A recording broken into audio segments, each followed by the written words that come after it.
Menteri Ekon, Menko bisa? Bisa. Menteri SDM bisa? Aku tidak tanya laksanakan. Bisa nggak? Bisa. Iya, bisa. Indonesia 350 tahun, gunung masih utuh, samudra masih terbentang luas, sungai-sungai jernih. Dia meninggalkan perkebunan yang terhampar, bangunan-bangunan yang indah, gedung-gedung yang kokoh, jalan-jalan yang kuat, jembatan kereta api yang kokoh. Indonesia merdeka 80 tahun. Gunung Gundul.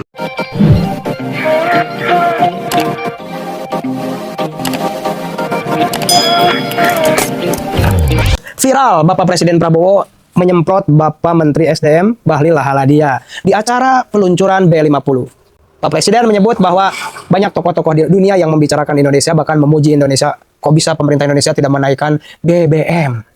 Sambil menyemprot Pak Bahlil Lahadalia. Banyak netizen yang mengatakan bahwa yang dibicarakan Pak Prabowo selalu terbalik dengan fakta di lapangan.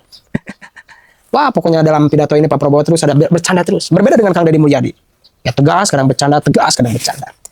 Kang Deddy Mulyadi malah menyebut, justru ketika kita dijajah Belanda 350 tahun, banyak bangunan kokoh, hotel-hotel kualitas tinggi, jembatan yang sangat berkualitas luar biasa, dan alamnya masih bagus, ya sungai masih mengalir jernih indah. Tetapi 80 tahun kita merdeka, sungai-sungai diuruk, pohon hutan-hutan gundul, pencemaran lingkungan di mana-mana. Ini semakin seru saja, mari kita lihat dulu pada video berikut ini. Cekidot.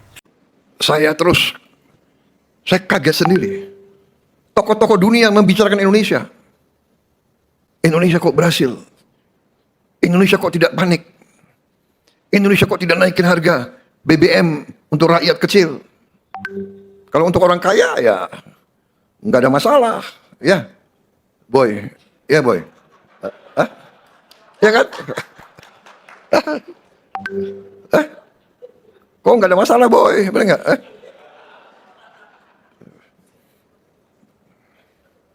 Siapa lagi yang nggak ada masalah nih? Ya, Arsyad, ya kau berani pakai Lamborghini ya harus berani bayar mahal kau. Ya kan?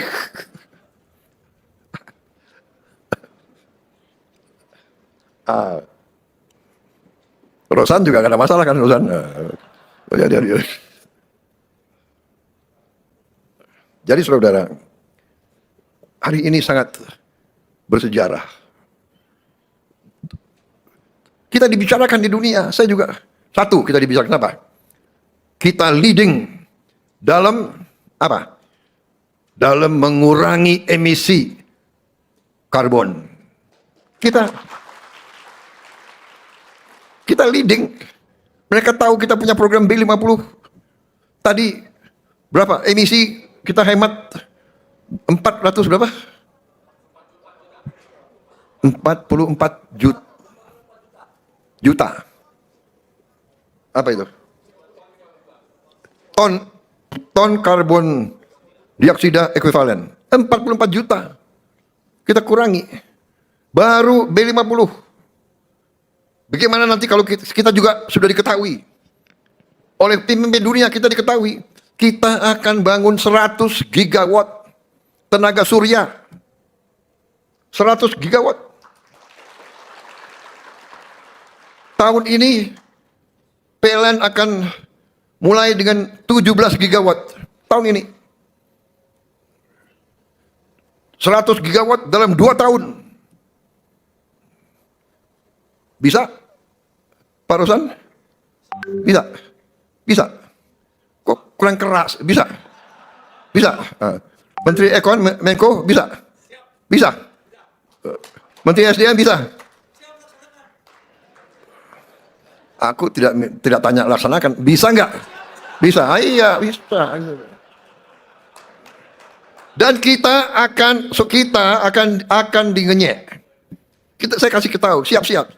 Kita akan dihujat. Pakar-pakar yang pintar-pintar itu akan bilang, mana mungkin. Iya kan? Mana mungkin. Yang masih kita sulit adalah masuk Piala Dunia. Itu saya masih. Itu. Jadi saya resah.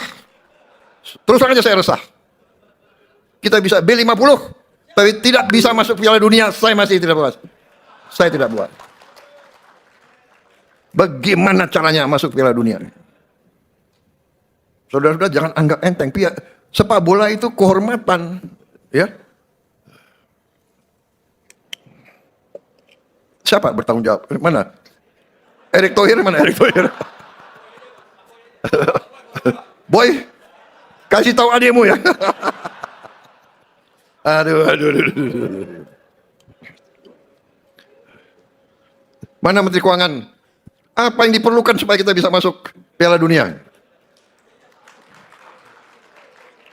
Jadi, ya energi, pangan, air, kita bersyukur kepada Yang Maha Kuasa, air kita cukup. Tinggal bagaimana manage di suatu tempat berlebihan. Jawa Barat, ya kan? Turun air yang tertinggi di dunia termasuk di Jawa Barat, benar? Tinggal bagaimana manage. Hukum matahari tidak akan pernah berubah. Hukum tanah tidak akan pernah berubah. Hukumnya air tidak akan berubah. Hukumnya udara tidak akan pernah berubah. Tidak perlu pakai tafsir.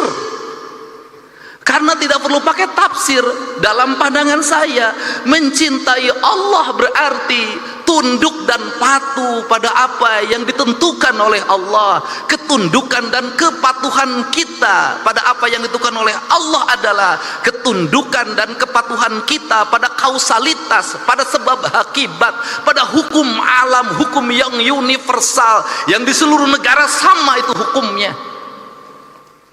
Sehingga seorang nasionalis, dia akan menangis ketika hutannya dibabat. Seorang nasionalis, dia akan menangis ketika hulu-hulu sungainya diuruk. Seorang nasionalis, dia akan menangis ketika mata airnya makin mengering. Kalau kita mengaku mencintai NKRI, mengaku menjadi nasionalis, membiarkan hutan dibabat, membiarkan sungai diuruk, membiarkan laut diuruk, dan membiarkan mata air mengering, saya katakan Anda pembohong, dan Anda tidak mencintai Indonesia. Saya secara pribadi hari ini anak-anak muda Kak Kuarnas mulai posting di media sosial, mereka menggugat, Pak.